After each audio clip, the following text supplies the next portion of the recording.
日本新任首相高市早苗在国会抛出一句台湾有事可能构成日本存亡危机，瞬间点燃了北京的敏感神经。随后中共把对台湾惯用的文攻武吓全数复制到日本身上。驻大阪总领事薛健先在网上呛声要砍下高市那颗肮脏的头，随后北京又暂停进口日本海鲜，全面劝阻国民赴日本旅游，国营航空同步取消航班。而最离谱的一招是要求日本首相高市早苗下台，一个政权竟敢要求另一个民主国家的民选首相下台，这已经不是外交冲突，而是赤裸裸地跨进了干涉内政的红线。但让北京完全没料到的是，日本社会不但没有被吓倒，反而更支持高市。美国、新加坡等国也第一时间站出来力挺日本，让中共的战狼姿态反倒成了全球笑柄。那么问题来了，北京为什么要把调门拉到这种史无前例的高调？在军队腐败、经济下行、内部风暴不断的情况下，他真的敢跟有美军驻扎的日本硬碰硬吗？而当日本拒不道歉、不退让时，中共这一轮不计后果的升级，最后又怎么收场呢？观众朋友们好，这里是大时局，我是王真。中共的一纸禁令把中日风波又推高了一个层级。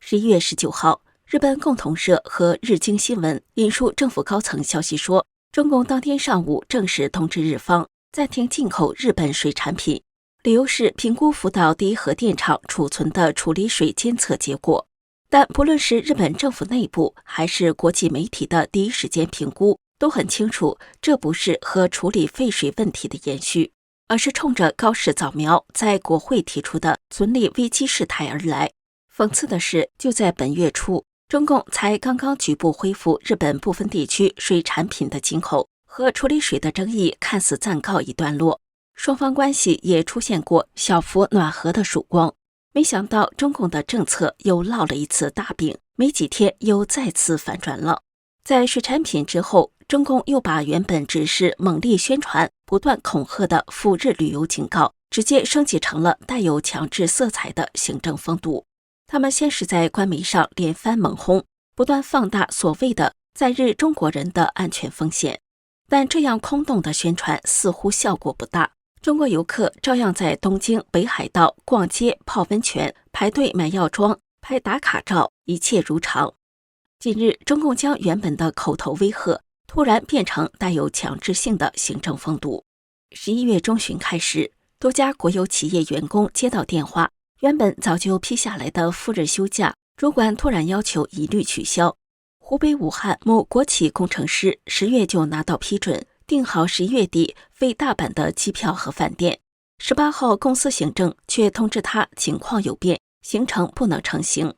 好在旅行社愿意退大部分费用，可是北京一间公立医院的一名男护士就没有那么幸运了。他月初申请赴日旅游，文旅部发出预警后，科室领导拿着那份官方风险提示当挡箭牌，硬是叫他把周末的赴日行程取消。近6000元人民币的机票和饭店多数无法退回，对一个月薪4000多元的人来说，这就是一次被动爱国的血淋淋的代价。还有些单位甚至连不同意这3个字都懒得说出口，而是干脆把人晾在那里。北京一家国营科研机构员工申请12月赴日休年假，主管既不批准也不否决，只是把申请搁在抽屉里。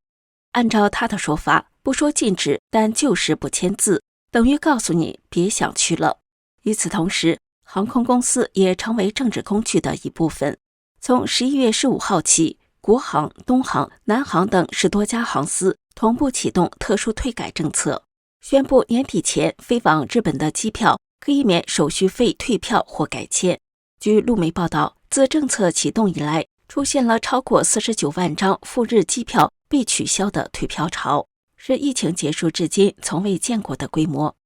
与此同时，有旅客在社群上贴出画面，本来准备明年3月从札幌新千岁飞北京，却接到通知说航班直接被取消，他只好自嘲一句：党已帮你取消。这句话迅速在中文互联网流行起来，底下留言酸到发亮，自己退有钱赔，党帮你退毛都不赔，谁敢跟党作对啊？党要更暖心一点，干脆直接封国。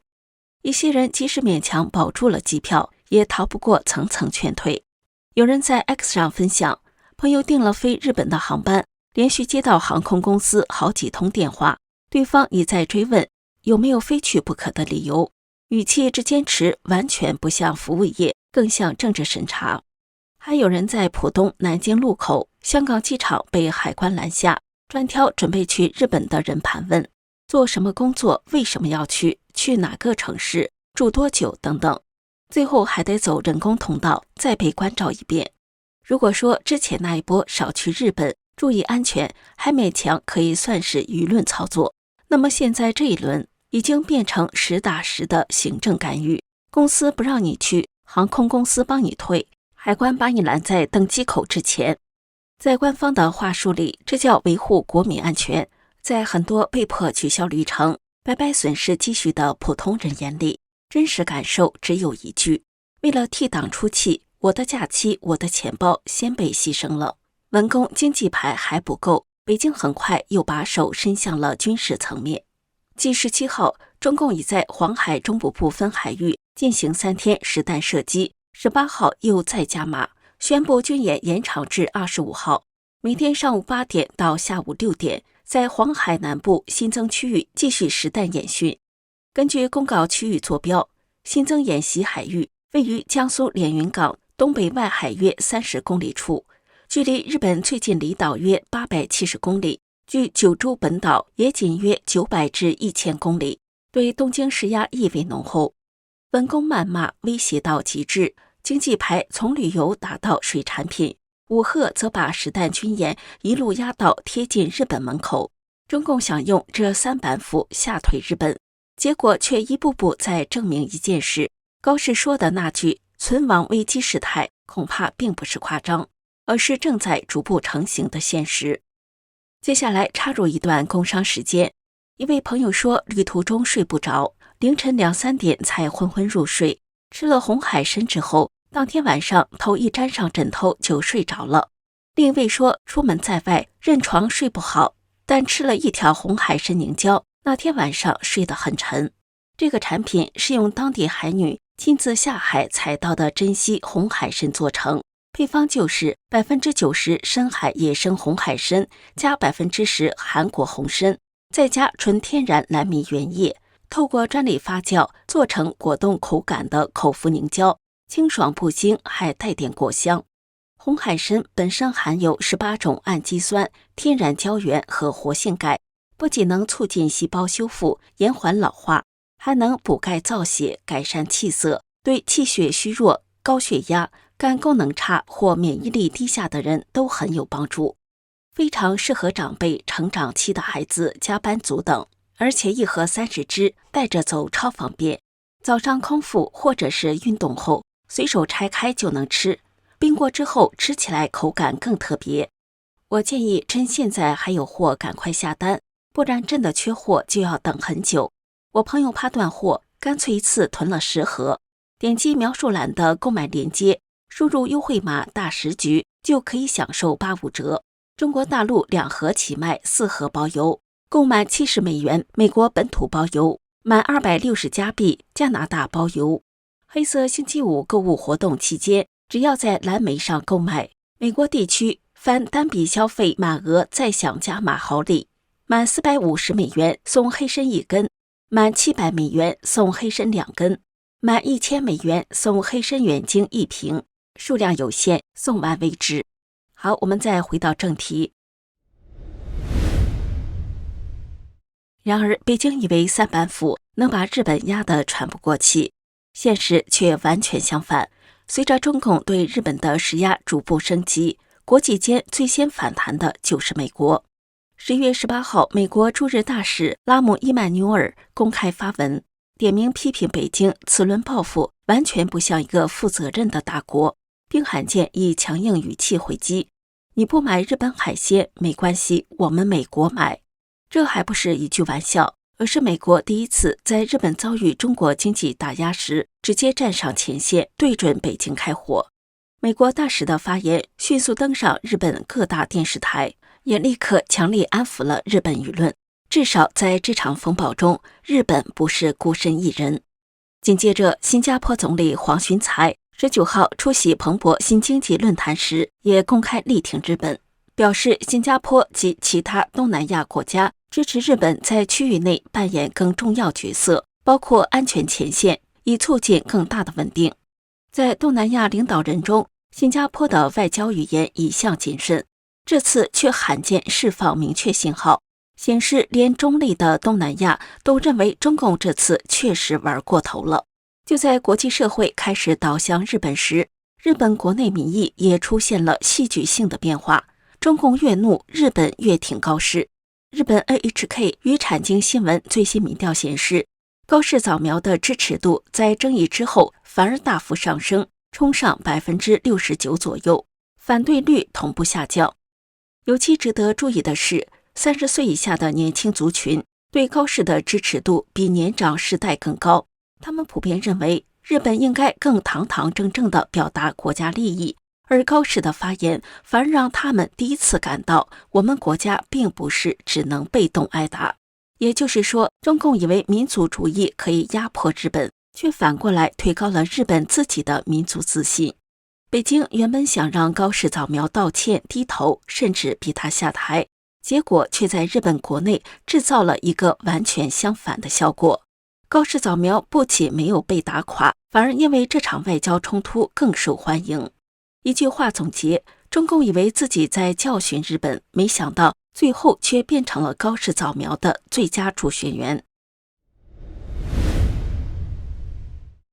然而，在中共一连串从文攻、经济报复到军演施压的操作背后，一个个关键问题也迅速浮现。北京的这种强烈反应，究竟有没有任何法理基础可依？从日本政府的立场来看，高市早苗在国会提出的台湾有事可能构成存立危机事态的说法，本质上属于日本国内法律体系中的安全保障判断，直接对应的是2015年通过的安全保障相关法。在这部法律中，日本确实有权在将威胁日本存亡的事态发生时行使集体自卫权，这属于自动防卫权范围内的合法讨论。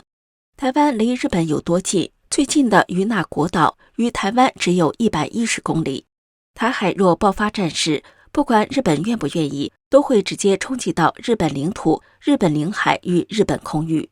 因此，高市说的不是危言耸听，更不是挑衅，而是国家安全的实务判断，并且是写进日本宪法里的。而在更上层的国际条约层面，日本与中华人民共和国于1972年建交时的中日联合声明也只写道，中方重申台湾是中国领土不可分割的一部分，日本充分理解并尊重中国的这一立场。但在整个文件中并不存在任何条文要求日本必须承认中方的主张，更没有要求日本不能发表涉台安全判断。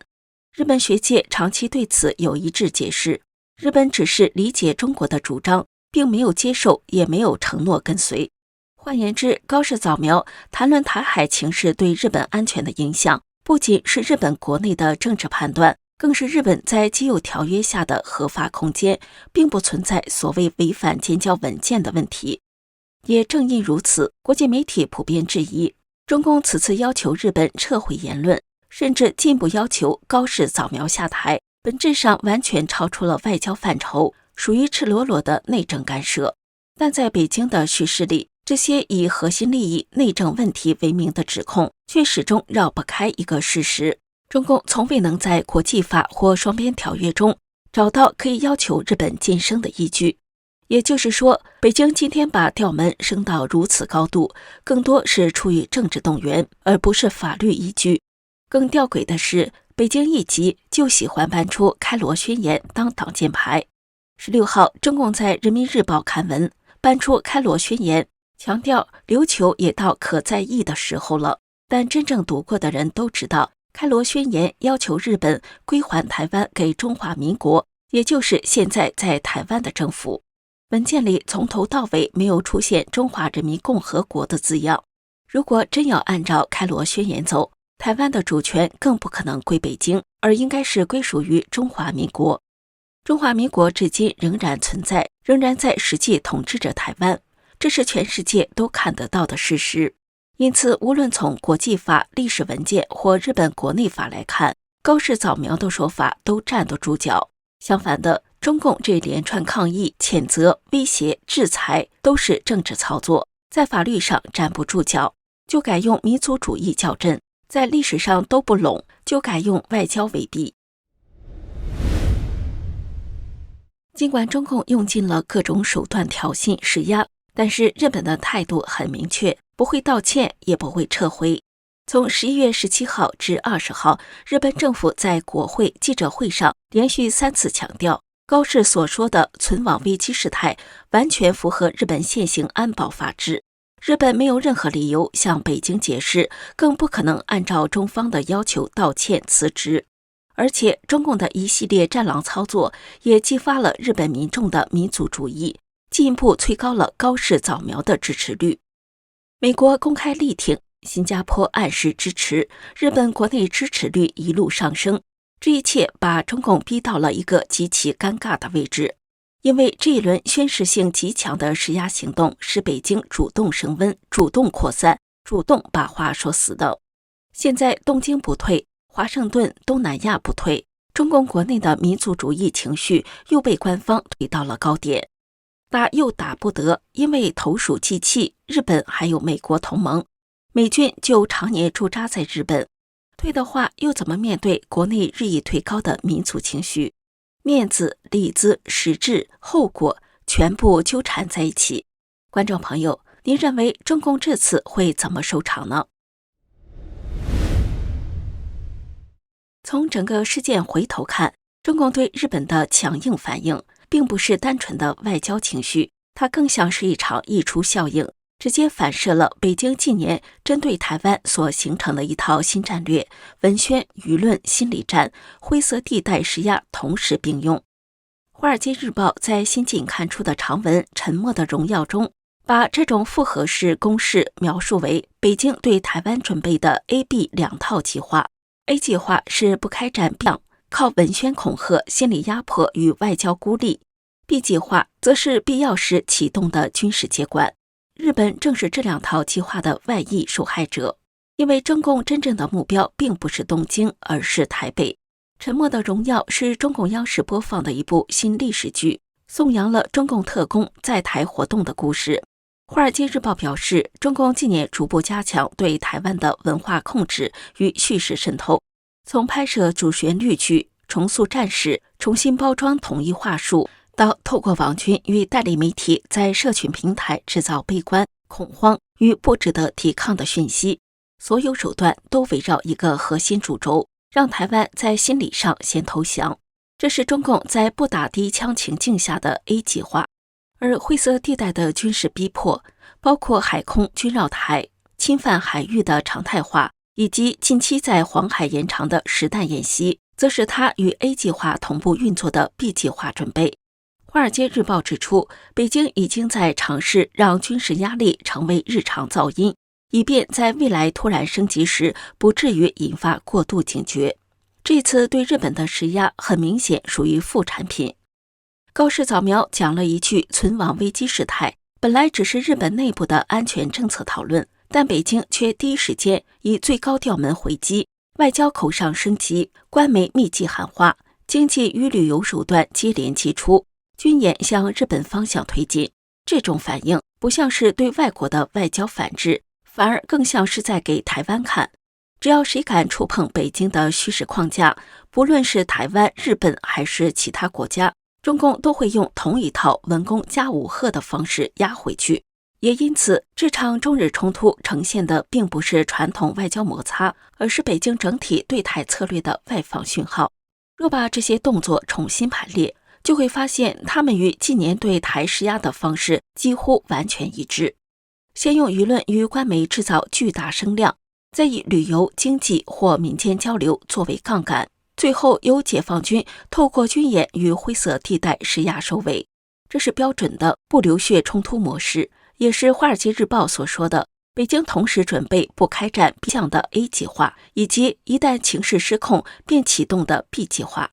而这次日本的坚定回击，恰恰打破了北京想营造的叙事惯性。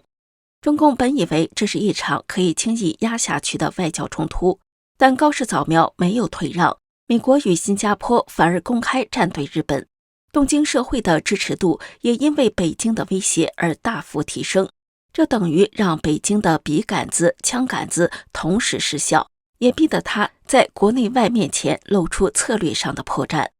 如果说这场中日冲突有任何更大的含义，那就是越接近2027，台海越不会安静。北京的每次外溢施压都在提醒世界，它正在同时准备逼与接管两条路线。而这次对日本的反击，或许只是风暴到来前的一次预演。